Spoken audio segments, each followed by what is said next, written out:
వృశ్చిక రాశి వారికి. వృశ్చిక రాశి వారు కూడా పంచమంలో గ్రహాలు కాబట్టి వీళ్ళకి కూడా మధ్యస్థంగానే ఉంటుంది పంచమం. అంటే వృశ్చిక రాశి వారికి ఇంతకాలము మార్చి 29 వరకు కూడా అర్ధాష్టమ శనితో బాధపడుతూ ఎంతో కుమిలిపోతున్నారు 2.5 సంవత్సరం. మరి వాళ్ళకి ఉపశమనం కల్పిస్తూ శని భగవానుడు పంచమానికి వెళ్తున్నాడు. అయితే అక్కడ రాహువు, ఇటు శుభగ్రహాలైనటువంటి రవి, కుజులు, చంద్రులు వీళ్ళు బలహీనపడటం కారణం చేత వీళ్ళు కూడా ఎమోషనల్ గా ఇబ్బందులకు గురవుతుంటారు. పిల్లల పట్ల జాగ్రత్తలు తీసుకోవాలా, పిల్లలు వ్యతిరేకంగా మాట్లాడేటువంటి అవకాశాలు ఉంటాయి. వీళ్ళు ఆలోచనలకి, పిల్లల యొక్క ఆలోచనలకి చాలా భేదాభిప్రాయాలు ఉంటాయి, మాట పట్టింపులు ఉంటాయి. వీళ్ళు ఒకటి చెప్తే వాళ్ళు ఇంకొకటి చేయడం అనేది, వ్యతిరేకమైనటువంటి పనులు చేయడం అనేది మనం చూడవచ్చు. అందువల్ల పిల్లల విషయంలో జాగ్రత్తలు తీసుకోండి.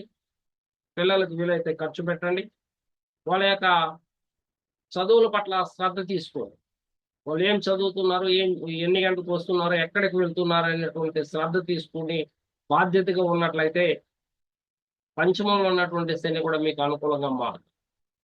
మీరు ఎప్పుడైతే నెగ్లెక్ట్ గా ఉంటారో, కేర్లెస్ గా ఉంటారో, మీకు అక్కడి నుండి సమస్య అనేది ఉత్పన్నమవుతుంది.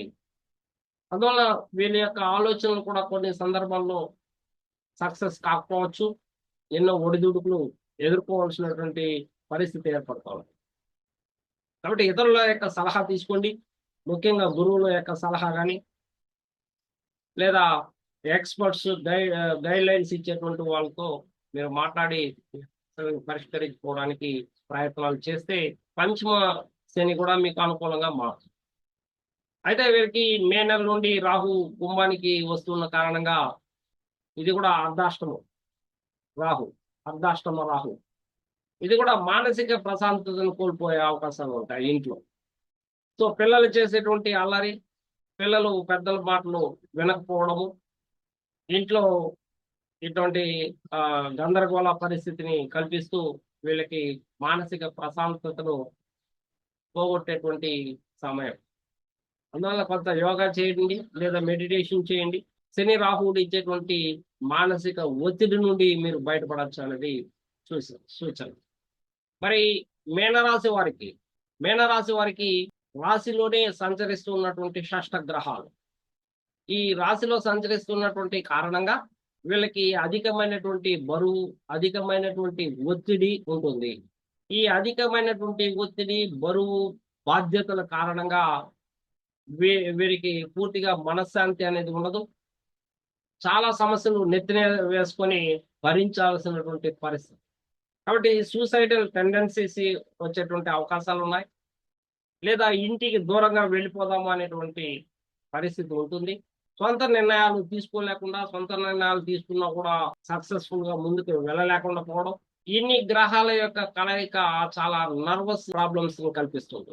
న్యూరో ప్రాబ్లమ్స్ అనొచ్చు, లేదా బలహీనత అని చెప్పచ్చు, నరాల బలహీనత అని చెప్పచ్చు, లేదా సైకలాజికల్ ఇంబ్యాలెన్స్ కల్పించేటువంటి అవకాశాలు ఈ షష్ఠ గ్రహాలు ఈ మీనరాశి వారికి ఉంటాయి. పైగా ఏలినాటి శని సెకండ్ ఫేజ్ ప్రారంభం అయిపోయింది మార్చి 29 నుండి. అందువలన గుండెల మీద బరువు అధికమవుతుంది. ఎప్పుడు మనకు గుండె బరువు ఎక్కుతుంది, అనారోగ్య పరిస్థితులకి వచ్చి అనారోగ్యానికి డబ్బులు ఖర్చు పెట్టుకుంటూ ఆర్థిక ఇబ్బందులకు సతమతమవుతున్నప్పుడు మనకు గుండె బరువు ఎక్కుతుంది.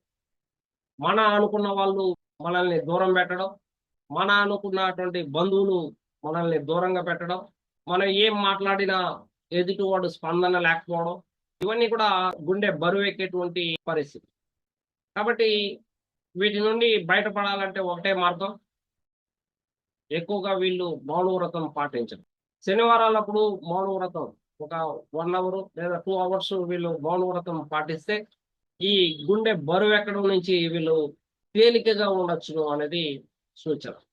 షష్ఠ గ్రహాలు ఉన్నప్పుడు మాట్లాడడం కంటే కూడా చాలా మౌనం పాటించడము, ఓం నమ శివాయ అనేటువంటి పంచాక్షరి మంత్రాన్ని జపిస్తూ ఉండడం వలన వీళ్ళకి ఎంతో శుభ ఫలితాలని చూడొచ్చు. అదేవిధంగానే దుర్గతలు తొలగించడానికి దుర్గాదేవిని శుక్రవారం నాడు ఆరాధించినట్లయితే వీళ్ళ జీవితంలో దుర్గతలు అనేటువంటి తొలగుతాయి. మరి అన్నిటికీ ఆటంకాలు, అడ్డంకులు సృష్టించేటువంటి విఘ్నేశ్వరుణ్ణి ప్రార్థించడం వలన వీళ్ళ జీవితంలో వచ్చేటువంటి ఆటంకాల్ని, అడ్డంకుల్ని జ్ఞానంతో తొలగించుకోవచ్చు అనేది శాస్త్రం తెలియజేస్తుంది. కాబట్టి మార్చి 29 నుండి వీరు చాలా మౌనాన్ని పాటించాలి. ఆరోగ్యం పట్ల శ్రద్ధ తీసుకోవాలి. ఆర్థిక విషయాల జోలికి వెళ్లకుండా, ఇన్వెస్ట్‌మెంట్ జోలికి వెళ్లకుండా ఉండడం అనేది చాలా శ్రేయస్కరం. ఒకవేళ బిజినెస్‌లో పెట్టుబడులు పెట్టాలనుకుంటే చాలా తక్కువ ఇన్వెస్ట్‌మెంట్ పెట్టడానికి ప్రయత్నం చేయండి.